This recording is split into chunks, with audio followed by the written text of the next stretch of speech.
Alors bonjour, on continue le cours sur la diagonalisation. Donc aujourd'hui on va commencer le deuxième critère de diagonalisation.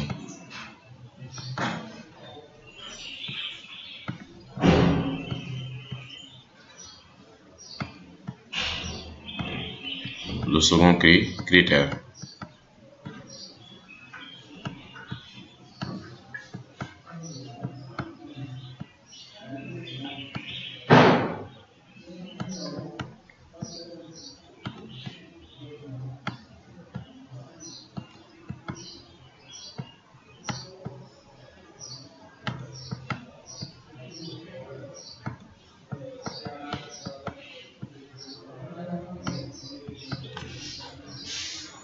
Alors,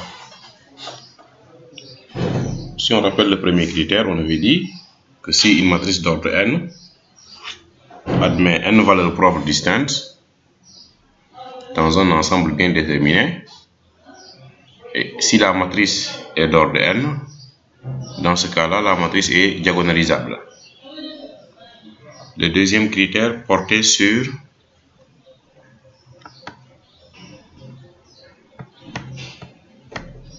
lorsque le nombre de valeurs propres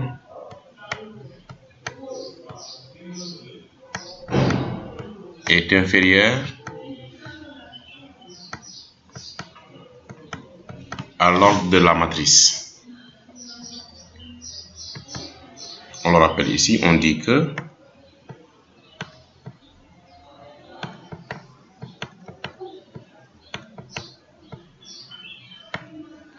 A est diagonalisable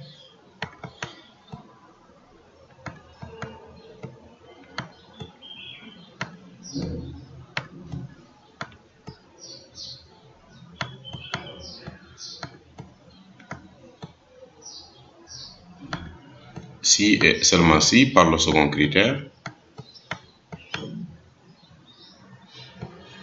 le polynôme caractéristique P de lambda est scindé dans l'ensemble que nous considérons, ça veut dire factorisable,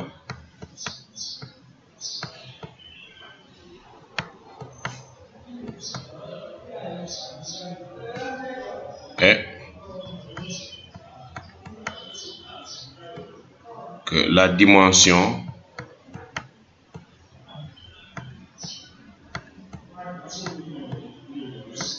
de chaque valeur propre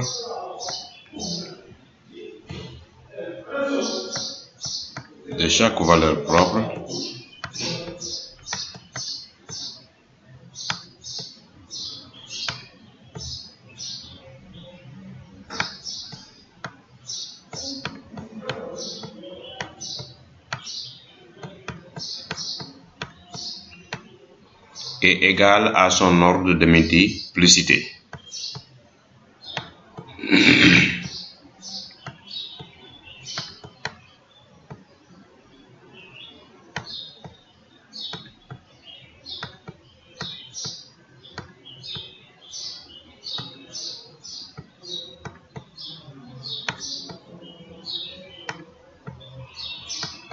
Ordre de multiplicité, on l'a déjà défini dans une des cours.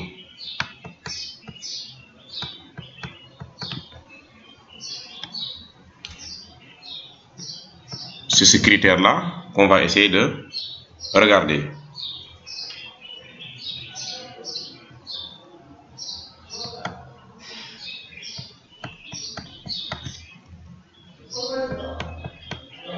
Exemple.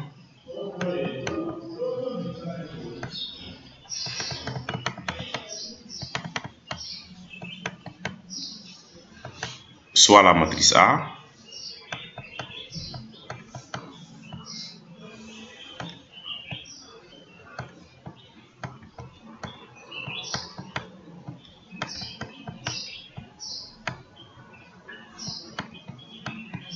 définie par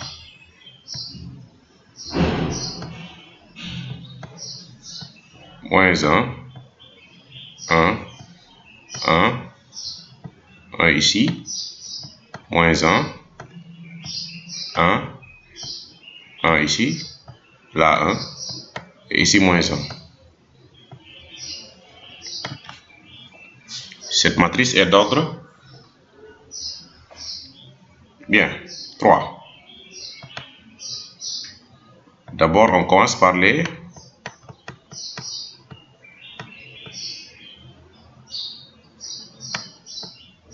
OK.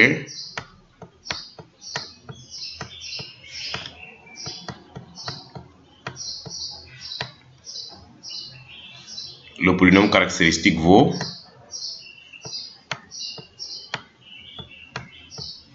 je vous laisse faire le calcul. Vous trouverez 1 moins lambda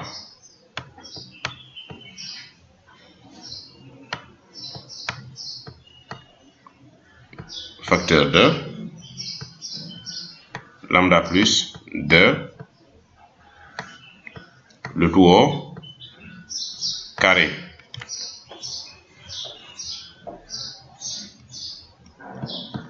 Pour avoir les valeurs propres, on fait P de lambda égale à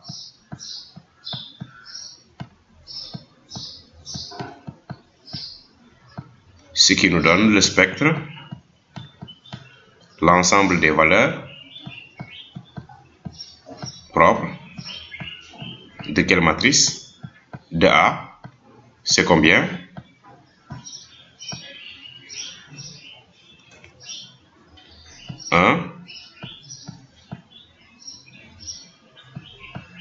Et combien? Moins 2.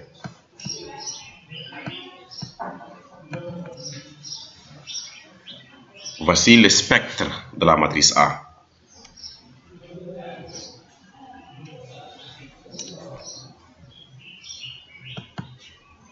Le polynôme caractéristique nous intéresse jusqu'à présent. Pourquoi? Parce qu'on veut voir chaque valeur propre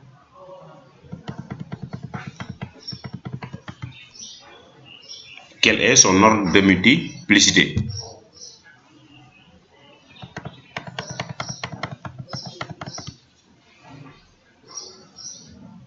Alors, la valeur propre 1, la puissance sur le facteur, c'est 1. Donc, l'ordre de multiplicité de la valeur propre 1, c'est 1.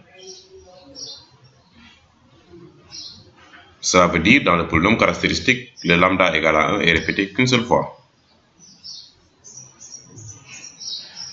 L'autre, c'est moins 2. La puissance sur le facteur, c'est 2. On dira dans ce cas que l'ordre de multiplicité de la valeur propre lambda égale à moins 2 est égal à 2. Ça veut dire que le lambda égale à moins 2 est répété 2 fois au niveau du polynôme caractéristique.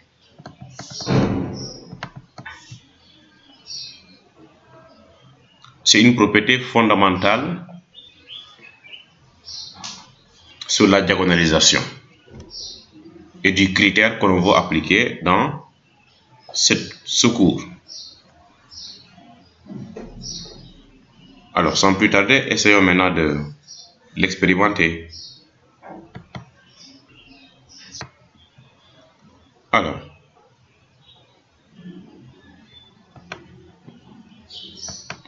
on mettra ici lambda égale à 1.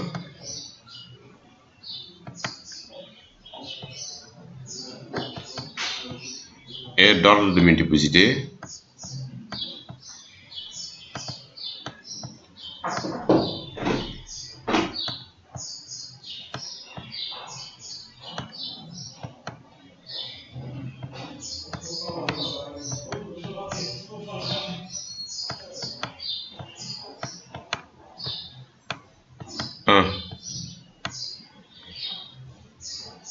ensuite lambda égale à 2 moins 2 du moins la valeur propre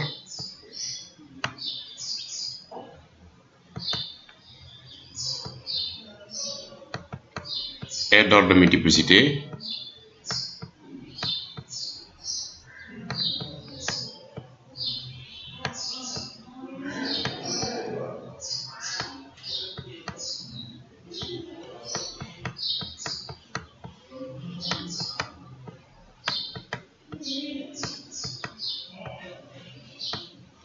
2. Sur la diagonalisation, ça nous permet de rien dire pour l'instant.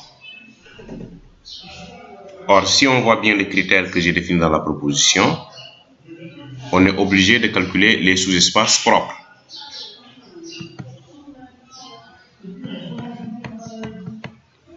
Donc, les sous-espaces propres, calculons-les.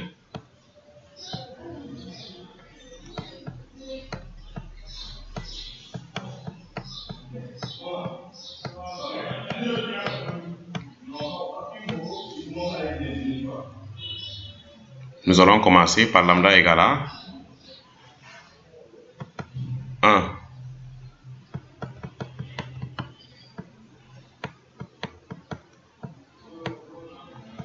Donc, par définition, le sous-espace propre.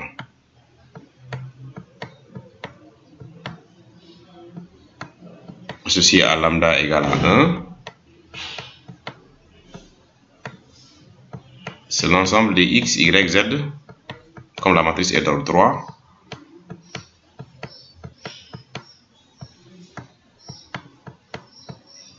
Appartenant à R3, tel que A de grand X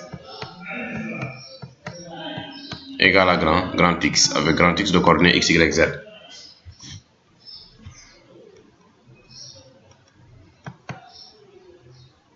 A moins lambda I3 grand X, bien A moins I3 grand X,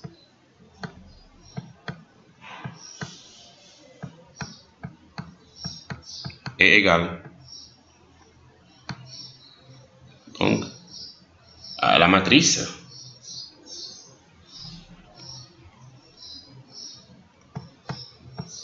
vous avez moins 2 ici, 1, 1, 1 ici, moins 2, 1, 1, 1 et moins 2. Qu'on va multiplier par le vecteur x, y et z. Par définition, ça me donne le 0 de R3.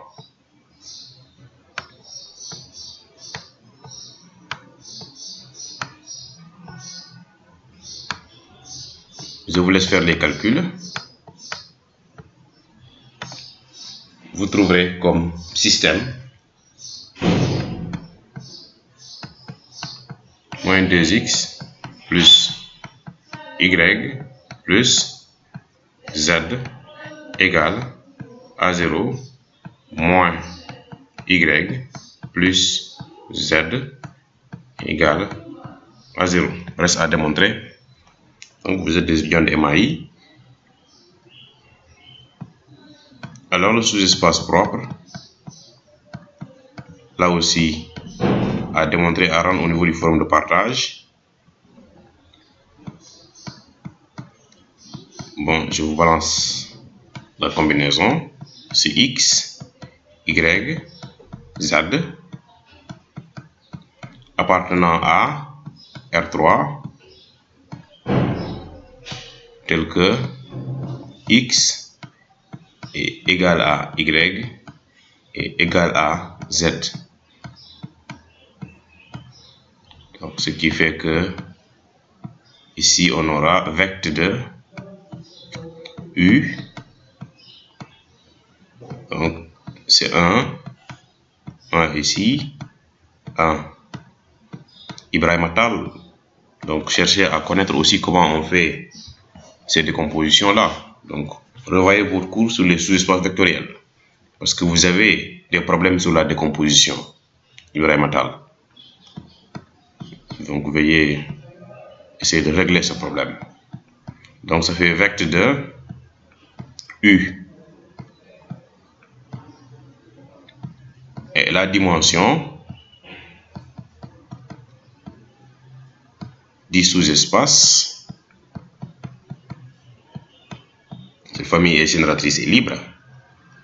La famille, quand vous posez B égale à U, est génératrice et libre. Ça, vous pouvez le vérifier très simplement. de A1, vous trouverez que 1. La base du sous-espace propre n'est constituée que d'un seul vecteur. Voilà.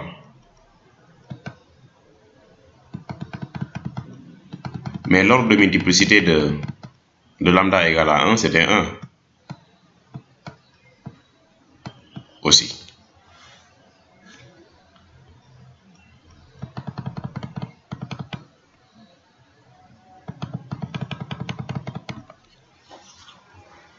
Voilà une première condition aussi qui est vérifiée. Alors allons-y pour la deuxième. Donc, on va calculer le vecteur propre pour lambda égale à moins 2.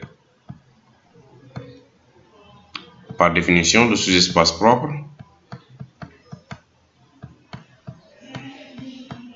de quoi? De A moins 2. C'est quoi? L'ensemble des X, Y, Z, puisqu'on est dans R. Voilà. Tel que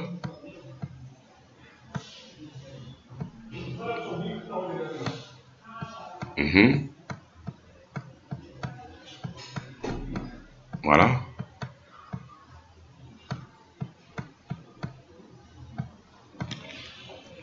Voilà.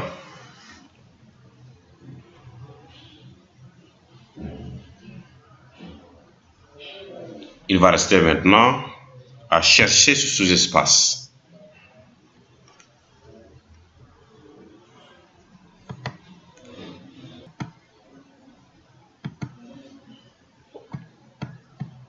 A moins bien plus 2i3.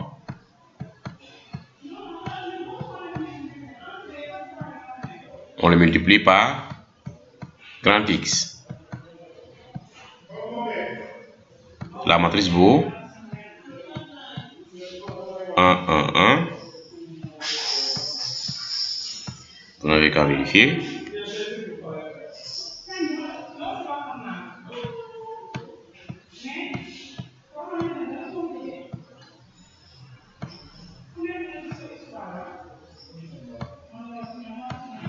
Facteur de X, Y, Z. Égal à combien de fois le 0? Une fois, deux fois, trois fois.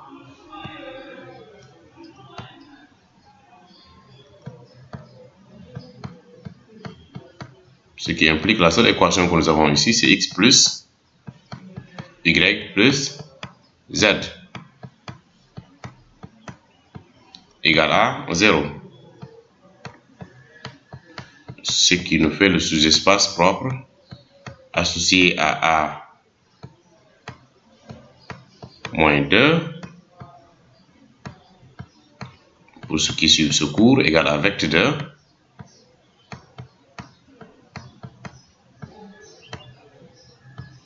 J'essaie de démontrer ça, que c'est 1, 0, moins 1, le premier vecteur,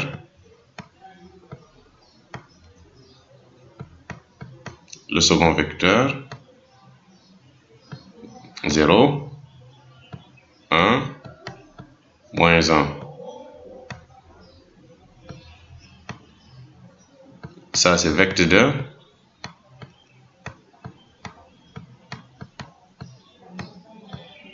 Celle-là, nous notons V. Celle-là, nous la notons W. Génératrice est libre.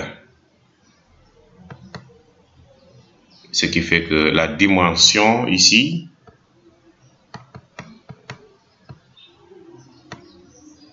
du sous-espace propre A, oui, d'accord, est égal à 2. Mais tiens, ce 2 là aussi, correspondait à l'ordre de multiplicité de la valeur propre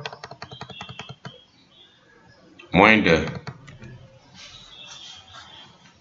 Si vous retournez un peu la vidéo derrière. Donc, elles correspondent bien. Chaque sous-espace propre, sa dimension correspond à l'ordre de multiplicité de la valeur propre. Conclusion. Donc, on dira que A est bien diagonalisable.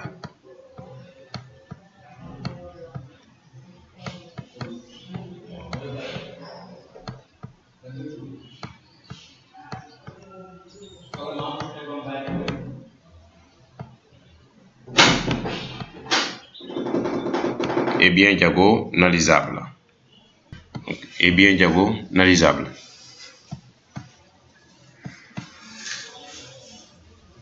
Les matrices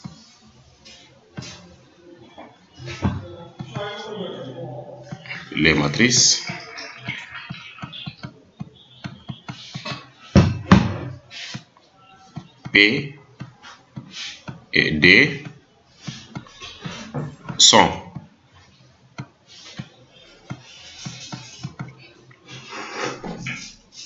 alors pour la matrice P ici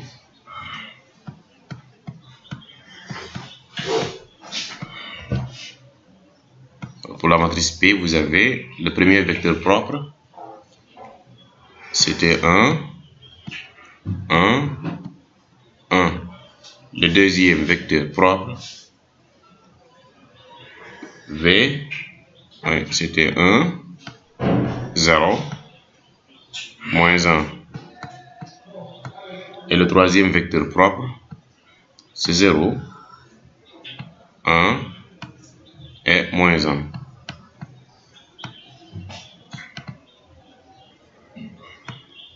La matrice D aussi, telles que sont arrangées les valeurs propres.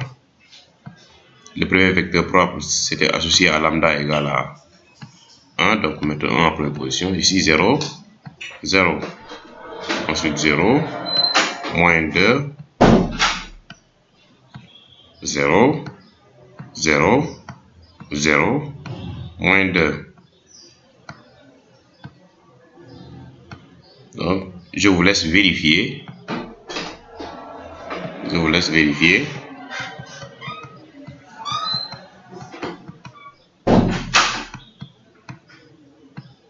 Que D égale à P moins 1 à P. D'accord? Je vous laisse vérifier ça. Alors, si vous vous intéressez au calcul de AN, donc D à la puissance N, c'est aussi égal à P moins 1, voilà, d'accord, A à la puissance N, P, d'accord. Donc voici la manière dont on calcule aussi une puissance matricielle. Donc lorsque nous avons besoin de A à la puissance N ou bien de D à la puissance N. Alors de cette écriture-là aussi, on peut tirer le A à la puissance N. Donc ça veut dire que A à la puissance N est égal à P, D à la puissance N, P moins 1. Alors je vais vous montrer un exemple sur ces calculs-là.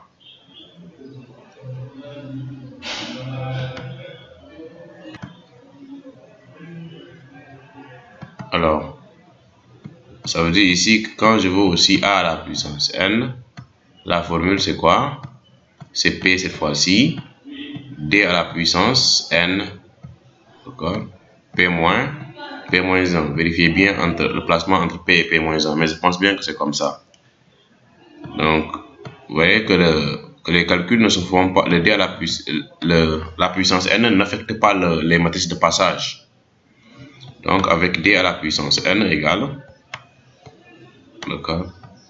Alors, ce produit matriciel n fois n'est valable que lorsqu'il s'agit d'une matrice diagonale de ce type. On prend seulement les valeurs propres, on élève à la puissance n. Ceci n'est valable que lorsque vous avez une matrice diagonale de ce type. 0, ici on aura moins 2 à la puissance n. Là c'est 0, là aussi c'est 0, là c'est 0. Vous avez là c'est moins 2 à la puissance n. D'accord.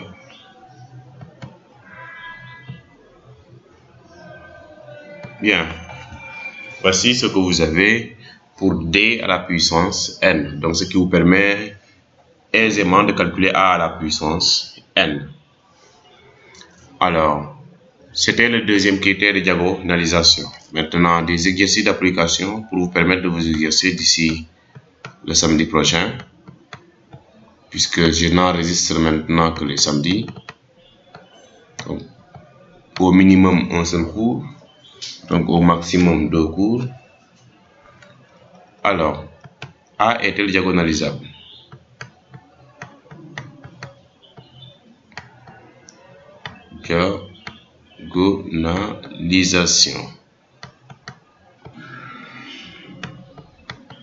Diagonalisation.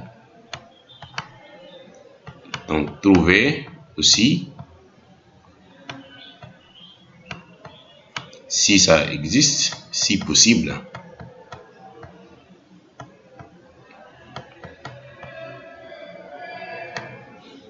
P et D tel que P-1 A P égale à D. Donc, et calculer A à la puissance n. Et calculer un instant A à la puissance n. Un instant.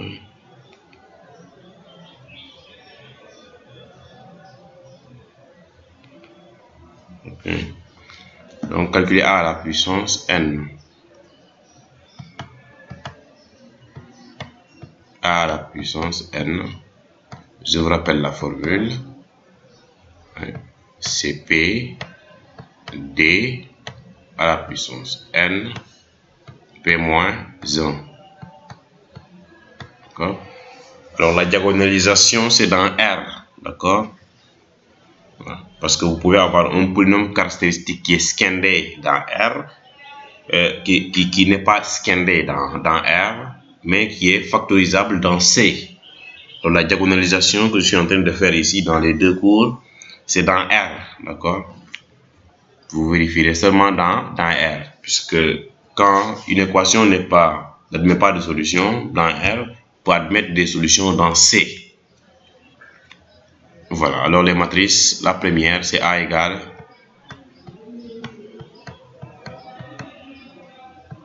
aujourd'hui vous avez de nouvelles matrices 4 1 1 moins 15 moins 4 moins 5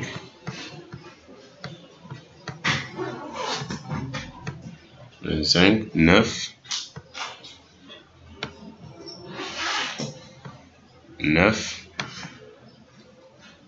non c'est 3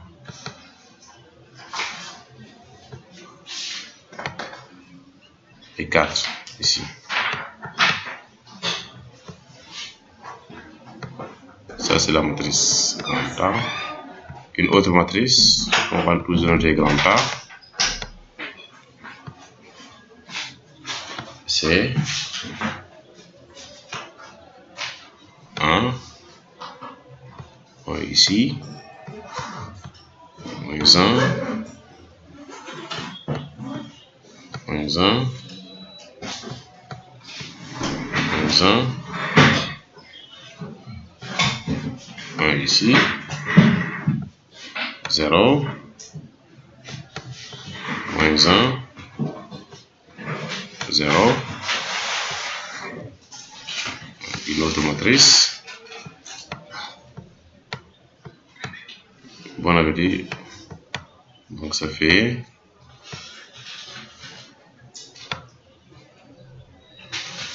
1 moins 3. On rappelle que si une matrice ne vérifie pas les deux critères, on dit qu'elle n'est pas diagonalisable. 3 moins 1, 3, 6, moins 6, 4.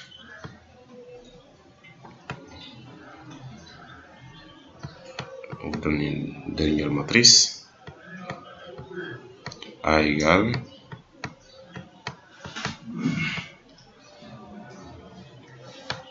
moins 1, 0, 2, 0, 1, 2, vous avez 2, 2 et 0. Donc, à rendre au niveau du forum de partage. Merci beaucoup. C'est simple.